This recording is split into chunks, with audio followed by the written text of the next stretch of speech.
ઉમરેઠીમાં કાનાને રમાડવા આવજો. કૃષ્ણ જન્માષ્ટમી મહોત્સવમાં આવજો. કૃષ્ણ જન્માષ્ટમીમાં કૃષ્ણ અને રાધાને મળવા આવજો. ભગવાન શ્રી કૃષ્ણ જે દેશી રમતો રમતા હતા તે નાના ભૂલકાઓ પણ રમવાના છે. તો જન્માષ્ટમી ઉત્સવમાં ઉમરેઠી આવજો. જય શ્રી કૃષ્ણ.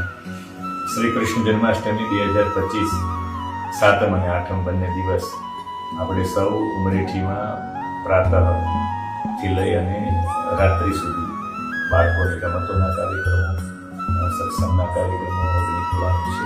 વ્રજ લીલા ઉત્સવ જેમાં ભગવાન કૃષ્ણની નાનપણથી લઈને અંતિમ સુધીની લીલાઓ દર્શાવવામાં આવશે અને કન્યા જાગૃતિ માટેના પણ વ્યાખ્યાનો છે. તો આપ સૌ લોકોને હાર્દિક આમંત્રણ પાઠવું છું. આપ સૌ લોકો ઉમરેઠી ગ્રામોત્સવ કૃષ્ણ જન્માષ્ટમી મહોત્સવ 2025 માણવા માટે પધારો. ઉમરેઠી સૌની